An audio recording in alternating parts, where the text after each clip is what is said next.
Don't forget to like, share, comment and subscribe to Sayyid Saad Qadri. السلام علیکم ورحمۃ اللہ وبرکاتہ. ایک ویڈیو پچھلے مہینے سے بہت زیادہ انٹرنیٹ پر وائرل ہو رہی ہے اور اس کی امیجز بھی لوگ دیکھ رہے ہیں کہ حضرت لوط علیہ السلام کی بیوی کا مجسمہ. اب اس میں قرآن کریم کیا کہتا ہے اور احادیث مبارکہ کیا کہتی ہیں کہ کیا واقعی حضرت لوط علیہ السلام کی بیوی اب مجسمے میں بدل گئی تھی؟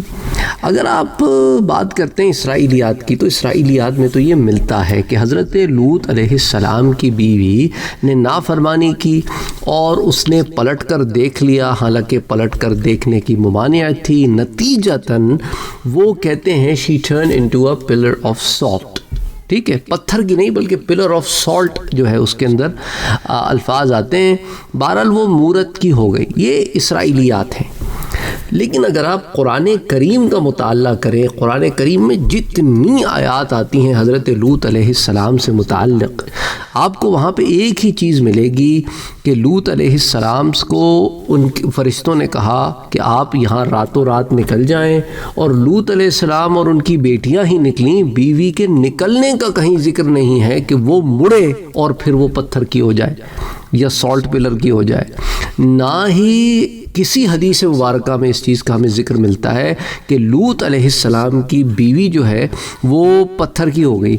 تو یہ جس چیز کی نشاندہی کر رہے ہیں سمجھ میں نہیں آتا. یہ ہوتا ہے ایک عجوبہ آ جاتا ہے اور اس کو لوگ جو ہے بہت زیادہ پھیلانا شروع کر دیتے ہیں.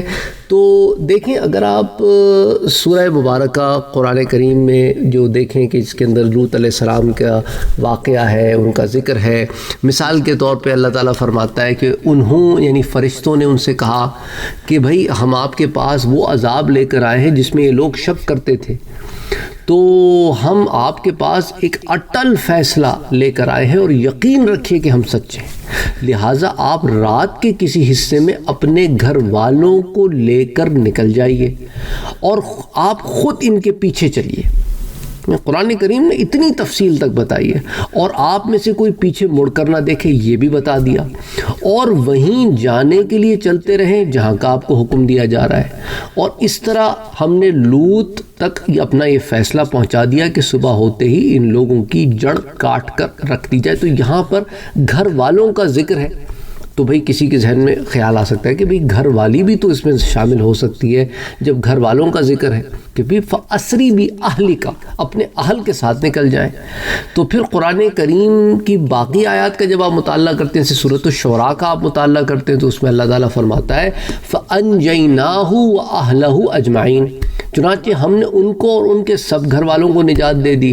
لیکن جو اگلی آیت ہے اس میں کیا فرماتا ہے؟ إِلَّا عَجُوزًا، لیکن وہ ایک بڑھیا کہ جو پیچھے رہنے والوں میں سے تھی. تو بڑھیا پیچھے رہ جانے والوں میں سے تھی. تو پھر کیا ہوا؟ پھر ہم اور سب کو ہم نے تباہ کر دیا. ثم دمرنا الآخرین، تو گویا وہ تباہ ہونے والوں میں سے تھی.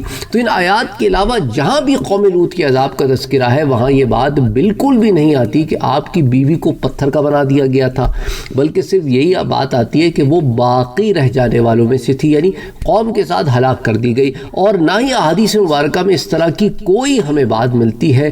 لہٰذا مجسمے والی بات کیونکہ نہ قرآن میں آتی ہے نہ کسی حدیث میں آتی ہے، اس لیے ہم اس کو درست نہیں مان سکتے، اس کی کوئی تصدیق نہیں ملتی. تو بظاہر تو بے بنیاد اور من گھڑت یا اسرائیلیات میں سے معلوم ہوتی ہے. تو یہ بات علماء نے لکھی ہے ارض القرآن نامی کتابوں میں کہ بحر میت جو ہے یعنی ڈیڈ سی جو ہے یہ اس مقام پر واقع ہے جہاں لوط علیہ السلام کی بستی تھی.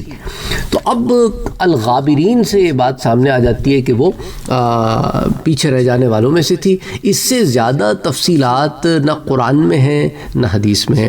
اب یہی ہے ہمارے ہاں جب شوشے چھوڑ دیے جاتے ہیں تو لوگ ان شوشوں کے پیچھے چل پڑتے ہیں اور نتیجتاً لوگ اخذ کر لیتے ہیں. اچھا، بعض تفسیر کی کتابوں میں بھی اسرائیلیات آ گئی ہیں. اچھا، میرے نظر سے کسی نے آرٹیکل بھی گزرا کہ اس کے اندر لوط علیہ السلام کا پورا واقعہ ذکر تھا، اور اس کے اندر بھی یہی تھا کہ سورس کوئی نہیں تھی کہ یہ سٹیٹمنٹس ان آرٹیکل میں کہاں سے آئی ہیں. بہت سارے آرٹیکلس دیکھے میں نے کہ یہ سٹیٹمنٹ جو ہیں کہ وہ پتھر کی بنا دی گئی. یہ سٹیٹمنٹس کا سورس کیا ہے؟ یہ دیکھنا ہوگا کہ ہر چیز کا ایک سورس ہوتا ہے، تو اس کا سورس کیا؟ اگر آپ سورہ ہود بھی دیکھیں نا، اس میں بھی یہی الفاظ آتے ہیں کہ قالوا یا لوط انا رسول ربک لن يصلوا الیک فاسر باہلک بقطع من اللیل ولا يلتفت منکم احد الا امرأتک انه مصیبها ما اصابهم، کہ فرشتوں نے کہا کہ اے لوط علیہ السلام، ہم آپ کے رب کے بھیجے ہوئے ہیں، یہ لوگ آپ تک ہرگز نہیں پہنچ سکتے، آپ رات کے ایک حصے میں اپنے گھر والوں کے ساتھ یہاں سے روانہ ہو جائیں، آپ میں سے کوئی شخص مڑ کر نہ دیکھے، البتہ اپنی بیوی کو ساتھ نہ لیں۔ تو جب کہہ دیا کہ ساتھ ہی نہ لیں تو پھر آدھے راستے سے مڑ کے دیکھنے کا تو سوال ہی پیدا نہیں ہوتا۔ اچھا، جہاں تک آپ تاریخ دمشق کی بات کرتے ہیں جس کی اندر یہ واقعہ حضرت لوط علیہ السلام والا آتا ہے، تو اس میں حضرت قتادہ کا قول ہے، وہ کہتے ہیں کہ مجھے یہ حدیث پہنچی ہے کہ اس بوڑھی عورت نے ایک آواز سنی تو اس نے اس آواز کی طرف مڑ کر دیکھا تو اس کو ایک پتھر آ کر لگا، وہ اس وقت اپنی قوم سے الگ جگہ پر تھی، تو پتھر آ کر لگا، ختم ہو گئی، یہ تو نہیں کہ پتھر کی ہو گئی۔ حضرت قتادہ کا بھی جو قول ہے اس میں جو حدیث کا وہ ذکر کر رہے ہیں، گو کہ وہ اس کو حضور تک نہیں بیان فرما رہے، وہ کہہ رہے مجھے پہنچی ہے۔ تو تاریخ دمشق الکبیر میں یہ حضرت قتادہ کا قول آتا ہے، لیکن اس میں بھی جیسے کہ صراحت موجود ہے۔ تو بہرحال کہنے کا مقصد یہی ہے کہ آپ اس کو تفسیر کی کتابوں میں بھی دیکھ لیں، اسرائیلیات کو سائٹ پہ رکھ کر، تو اس قسم کی کوئی بات آپ کو نہیں ملے گی جس سے آپ کو یہ پتہ چلے کہ وہ واقعتاً کوئی پتھر کی ہو گئی تھی۔ اب ہمارے وہاں چکر کیا ہے نا کہ جتنے منہ اتنی باتیں، کچھ الگ بتانا ہے، کچھ ڈیفرنٹ بتاؤ، کوئی اچھمبا کریٹ کرو کہ لوگوں میں کوئی سنسنی پھیلاؤ کہ لوگ سنسنی پسند کرتے ہیں، اس کی طرف جائیں گے، اس کو دیکھیں گے اور پھر آپ کی ویڈیو دیکھیں گے، وائرل ہو جائے گی کہ وہ کوئی نئی بات لے کر آیا ہے، پھر پوچھتے بھی نہیں۔ اچھا، مسئلہ کیا ہے ہمارے ہاں کہ جو وائرل ویڈیوز ہوتی ہیں نا، اس میں کوئی نہیں پوچھتا کہ کدھر سے آیا، کیا اس نے دکھا دیا ایک پتھر ہے، ایک پہاڑ کے اوپر رکھا ہوا ہے اور یہ حضرت لوط علیہ السلام کی بیوی ہے، اور ساتھ اس نے جو ہے یہ بات نیچے لکھ دی کہ لوط، اب چونکہ ایک بات مشہور بھی ہے نا ہمارے ہاں کہ لوط علیہ السلام کی بیوی جو ہے وہ پتھر کی ہو گئی تھی۔ یہ اسرائیلیات میں سے کسی نے تحقیق بھی نہیں کی، بس سب کو یہ بات پتہ ہے، سب گھروں میں سناتے بھی ہیں، سنتے بھی ہیں۔ تو نتیجہ کیا نکلتا ہے کہ جب ایسی کوئی چیز جو عام طور پر پھیلی ہوئی ہو، وہ اگر اس صورت میں سامنے مشاہدے میں بھی لے آئیں تو پھر لوگ پکا یقین کر کے بیٹھ جاتے ہیں کہ ہاں یہ واقعی ایسا ہی ہوا ہوگا اور یہ بات اسی طرح ہے، اور اس کی تحقیق بھی نہیں کرتے کہ آیا جو ہے یہ بات کہیں سے ثابت بھی ہے کہ نہیں ثابت ہے۔